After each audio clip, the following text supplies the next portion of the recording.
ये प्रोग्राम जब on air जा रहा है तो यूरोप, अमेरिका, कनाडा से लेकर के वो कहते हैं ना नील के साहिल से लेकर ताब खा के काशगर तक कोहराम मच गया होगा कि पूरी दुनिया कह रही है यार हमने इतना पैसा सरमाया बर्बाद किया। नासिर खान मूसा ज़ई ने हमें बताया नहीं था कि अगर गुफ्तन नशिस्तन बर्खास्तन से हम कोरोना को मार सकते थे तो क्या जरूरत थी हमें इतना पैसा वो सेहत की सहूलियात पे लगाने की।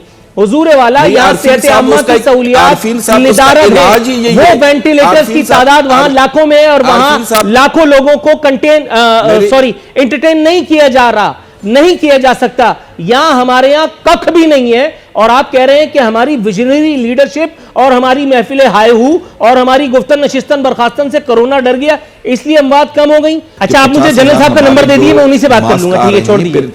फिर आप मुझे बताइए आपकी तरफ मौसम ठीक है, सब टनाटन है, खत्म करते हैं, फिर खत्म करें। 30,000 और मास्क आ रहे हैं। जिस तरह से उसने कह दिया कि हमने चाइना से वेंटिलेटर मंगवाए हैं, कितने इस तरीके से जो वो मेरे ख्याल में कुछ वो कह रहे कि 120 तो मेरे ख्याल में जुम्मे तक आ जाएंगे, वो कह रहे थे। और इस तरीके से वो 30,000 और 50,000 का वो कह रहे कि 1-2 दिन में जो मास्क और जो दूसरे गाउज है वो आ रहे हैं। ये तैयारी है 120 वेंटिलेटर, 24 करोड़ की आबादी के लिए 120 वेंटिलेटर और 30,000 या बिल तरतीब 50,000 मास्क लेकर हम कोरोना को पता करेंगे। आप ये बता रहे हैं? नहीं नहीं आरिफीन साहब, ये वो कह रहे थे कि वर्ल्ड में बड़ी शॉर्टेज है, जर्मनी में भी नहीं है और इवन चाइना को 1-1 साल और 2-2 साल के लिए पूरी वर्ल्ड ने बुक किया है। लेकिन हमारे जो चाइनी एम्बेसडर है वो कह रहे कि हमसे स्पेशल ये ठीक है सर, आपने चाइना में डाल दिया, मैं चाइना से खुद निपट लूंगा, छोड़ दीजिए, ये मेरे ऊपर छोड़ दीजिए। नाजरीन, ये था आज का प्रोग्राम। WHO के मुताबिक ईरान खतरनाक ममालिक की पहली कैटेगरी में सरे फहरिस्त है। इसका मतलब है इस एक तारीफ की रोशनी में क्या हमारे यहाँ लीडरशिप है? लोग इस एक बहरानी, इस एक खलफिशार किसी कैफियत में हैं और यहाँ जब मेरे मसीहा टेलीविजन पे नमूदार होते हैं और हम अपना थोड़ा सा वक्त स्पेयर करके उनकी बात सुनने के लिए बैठते हैं तो उसमें हमें ना सर दिखता है, ना पैर दिखता है, ना कोई रब्त होता है, ना कोई कनेक्टिविटी होती है, ना कोई मानी और मफहूम समझ में आ रहे होते हैं। बस एक एयर टाइम लिया जाता है और उसके बाद फिर अनका हो जाती है बात। सर जरा कुछ रहनुमाई कीजिएगा। बिल्कुल अरफीन साहब, इसमें कोई दो राय नहीं है। पाकिस्तान में बिल्कुल लीडरशिप है। इतनी बड़ी वबा जो पूरी दुनिया में जो बड़ी बड़ी मैशतों को हिला के रख दिया है और पाकिस्तान में अल्लाह के फजल से, अल्लाह की हम पे बड़ी वो है कि हम अभी तक 5-6 हलाकतों से ज्यादा अभी नहीं निकले हैं और 900,000 तक या 800-900 और आपको लगता है कि ये 5-6 हलाकतें महज इसलिए हुई हैं क्योंकि कोरोना इमरान खान साहब की विजनरी लीडरशिप से डर गया है? नहीं, हमारे भी आप लीडर सिर्फ एक को ना करें। देखो, जितनी भी आपकी लीडरशिप हर सतह पे लीडरशिप, डिस्ट्रिक्ट से लेकर वज़ीर-ए-आज़म तक लीडरशिप होती है। लीडरशिप तो कोरोना जो हमारी लीडरशिप से डर गया है, वो कोरोना जिसने बाहर एक हाहाकार मचा दी, जिसने बड़ी बड़ी मईशतों का भट्टा बिठा दिया, जिसने अमेरिका यूरोप को जो है वो 8-8 आंसू रुला दिए, वो हमारी लीडरशिप के हाथों बेबस है। आप यही फरमा रहे हैं?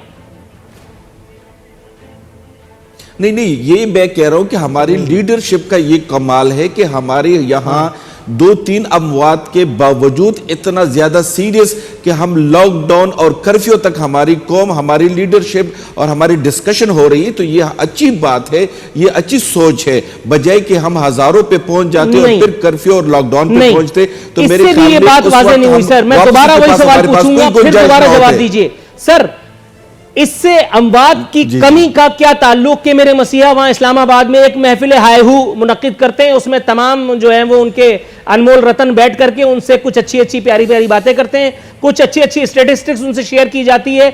आज यहाँ इतनी विकेट हो गई, इतनी विकेट हो गई, इतना हो गया, इतना हो गया। इससे कोरोना के स्टॉपेज का, उसके रुकावट में आने का, उसकी रोकथाम का ताल्लुक क्या है? मैं ये पूछना चाह रहा हूं। बिल्कुल यही उनका ताल्लुक है। जब मैं टीवी पे जो हम डिस्कस कर रहे हैं इस तरीके से जब वो लोग डिस्कस कर रहे हैं तो पब्लिक तक ये मैसेज चला जाता है और पब्लिक में अवेयरनेस आ जाती है और पब्लिक घरों तक महदूद हो गए। खुदा ना ख्वास्ता अगर ये मुलाकातें और ये डिस्कशन ना होती तो मेरे ख्याल में आज जिस तरीके से कराची में लॉकडाउन के बावजूद चंद लोग उस पर अमल नहीं कर रहे तो हुजूर वाला मैं आपको ये बताते हुए निहायत खुशी महसूस कर रहा हूं कि कोरोना का जो इलाज आपने तजवीज किया है वो सुन करके तो इंशाल्लाह ये प्रोग्राम जब ऑन एयर जा रहा है तो यूरोप, अमेरिका, कनाडा से लेकर के वो कहते हैं ना नील के साहिल से लेकर ताब खा के काशगर तक कोहराम मच गया होगा कि पूरी दुनिया कह रही है यार हमने इतना पैसा सरमाया बर्बाद किया। नासिर खान मूसा ज़ई ने हमें बताया नहीं था कि अगर गुफ्तन नशिस्तन बर्खास्तन से हम कोरोना को मार सकते थे तो क्या जरूरत थी हमें इतना पैसा वो सेहत की सहूलियात पे लगाने की। हुजूर वाला यहाँ सेहत आम्मा की सहूलियात, वो वेंटिलेटर्स की तादाद वहां लाखों में है और वहां लाखों लोगों को एंटरटेन नहीं किया जा रहा, नहीं किया जा सकता। यहां हमारे यहां कख भी नहीं है और आप कह रहे हैं कि हमारी विजनरी लीडरशिप और हमारी महफिल हाय हू और हमारी गुफ्तन नशिस्तन बर्खास्तन से कोरोना डर गया इसलिए अमवात कम हो गई। माली इमदाद पहुंचाएंगे, फिर उसके बाद फला करेंगे, फिर ढिका करेंगे। एक्सपो को उन्होंने जो है वो बना दिया क्वारंटाइन सेंटर, इस तरह के और बहुत सारे दीगर काम किए। जब हम मसीहा की बातों तक आते हैं, जब उनकी प्रेस ब्रीफिंग्स तक आते हैं, जब हम हुकूमती तैयारियों तक आते हैं, हुकूमती तैयारियां अगर आप पॉइंट करके गिनाना चाहें, point number 1, point number 2, point number 3, हमने इतने वेंटिलेटर्स मंगा लिए, हमने इतने डॉक्टर्स जो है वो अरेंज कर लिए हैं, हमने डॉक्टर्स को इतना सामान से इक्विप कर दिया है, अगर आप कुछ बताएं। आरफीन साहब, आज मेरे ख्याल में पूरे प्रेस कॉन्फ्रेंस में जो एनडीए के जो जनरल साहब थे, हेल्थ के थे, मईशत के थे, सारे ने मेरे ख्याल में तफसील से कौम को भी बता दिया और आप भी उनसे बाखबर हो। और 1200 बिलियन का जो पैकेज दिया है वज़ीर आज़म साहब ने, वो इसलिए कि इस मुश्किल घड़ी में कौम को थोड़ा सा रिलीफ देना है। और बाकी रही आपकी कि ये कैसे लोगों तक पहुंचेगा, तो मेरे ख्याल में इससे पहले हम पे इस कौम पर सैलाब आया था, ज़लज़ला आया था, तो मेरे ख्याल में कौम ने बढ़ चढ़कर सिर्फ हुकूमत की तरफ नहीं देखा था बल्कि कौम इलाकों के और इस मुल्क के खतीर हाजिर जो ठीक है, वो सही है, लेकिन ये कहां ले गए आप बात को? मैंने सवाल क्या किया था? मुश्किल वक्त में इंशाल्लाह मैंने तो ये पूछा ही नहीं था कि किस तरह डिस्ट्रीब्यूट होगा, ये तो मैंने आयतुल्लाह दुरानी साहब सवाल किया था कि कौम ने आपने सवाल किया कि क्या मैंने आपसे ये पूछा नहीं हुजूर वाला, आप सवाल गलत समझे। मैंने आपसे ये पूछा कि सिंध वाला सवाल तो मैंने आपसे किया ही नहीं। मैंने आपसे ये पूछा था कि पॉइंट नंबर 1 आपने इतने वेंटिलेटर्स मंगा लिए, पॉइंट नंबर 2 आपने फला चीज मंगा ली, पॉइंट नंबर 3 आपने डॉक्टर्स को इक्विप कर दिया जितने भी उनके वो लवाजमात होते हैं उससे, पॉइंट नंबर 4 फलाना। इस तरह से करके अगर आप मुझे से कम अकल को कुछ समझाना चाहें तो मैं यही कह रहा था कि एनडीए के जो जनरल साहब थे उसने कहा कि अच्छा, आप मुझे जनरल साहब का नंबर दे दिए, मैं उन्हीं से बात कर लूंगा। ठीक है, छोड़ दीजिए। फिर आप मुझे बताइए, आपकी तरफ मौसम ठीक है, सब टनाटन है, खत्म करते हैं, फिर खत्म करें। 30,000 और मास्क आ रहे हैं। जिस तरह से उसने कह दिया कि हमने चाइना से वेंटिलेटर मंगवाए हैं, कितने, इस तरीके से जो कितने मंगवाए, वो मेरे ख्याल में कुछ वो कह रहे कि 120 तो मेरे ख्याल में जुम्मे तक आ जाएंगे, वो कह रहे थे। और इस तरीके से वो 30,000 और 50,000 का वो कह रहे कि 1-2 दिन में जो मास्क और जो दूसरे गाउज है वो आ रहे हैं। ये तैयारी है 120 वेंटिलेटर, 24 करोड़ की आबादी के लिए 120 वेंटिलेटर और 30,000 या बिल तरतीब 50,000 मास्क लेकर हम कोरोना को पता करेंगे, आप ये बता रहे हैं?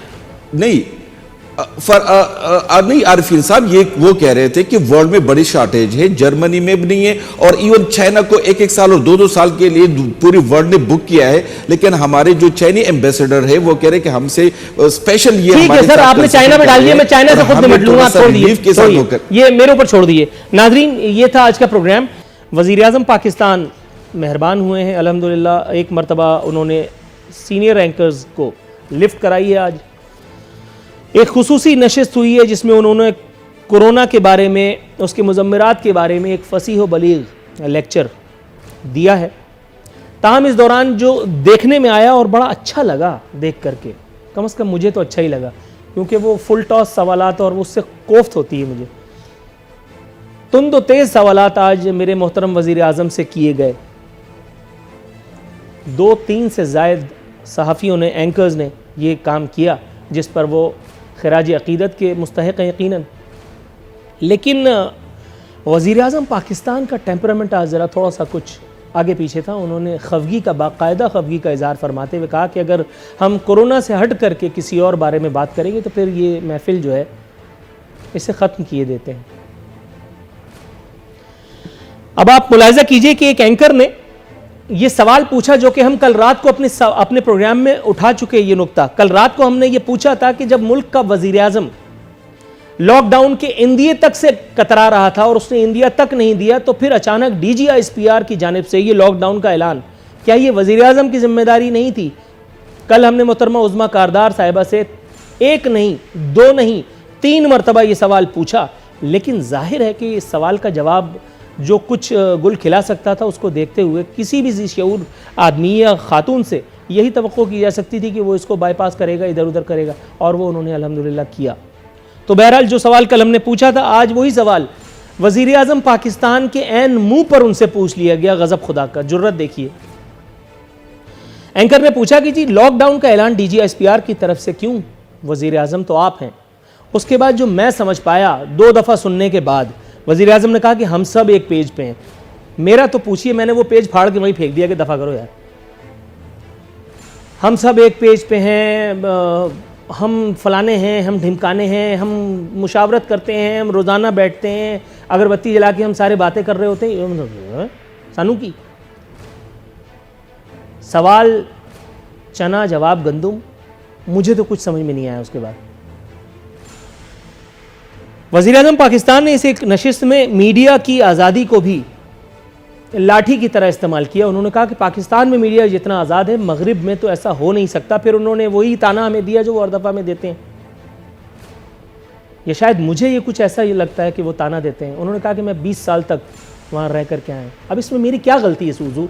अब अगर आप चले गए थे, लेकिन यह है कि उसका भुगतान हम सबको भुगतना पड़ रहा है, ये बात आपकी ठीक है। सवाल कतई नज़रअंदाज करके उन्होंने खासी बरहमी से एंकर मौसूफ को कहा कि इस तरह की इल्ज़ाम तराशी पर अगर बरतानिया होता तो चैनल या अखबार बंद हो सकता था। बरतानिया में ये सब रवैये भी तो नहीं होते हुजूर, बरतानिया में यू टर्न भी तो नहीं हो सकता था। बरतानिया की मिसाल आप हमें क्यों देते हैं?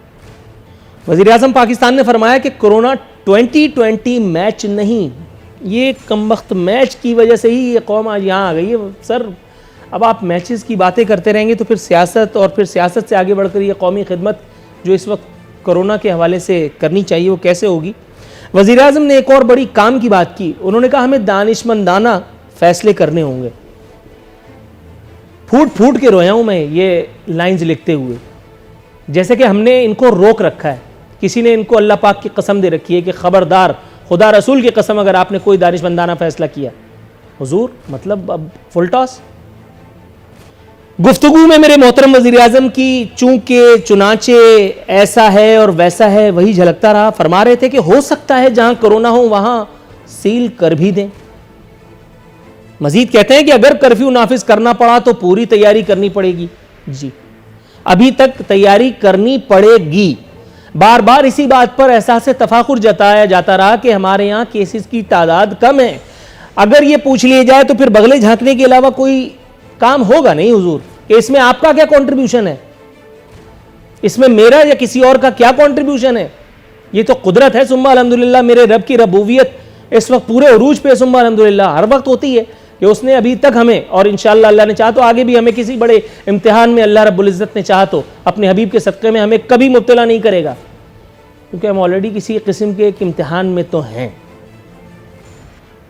हातिम ताई की रूह पर अलबत्ता जुल्म के पहाड़ जरूर तोड़े मेरे मसीहा ने। कहते हैं कि जाओ, क्या याद करोगे, 15 रुपए कम किए देते हैं पेट्रोल।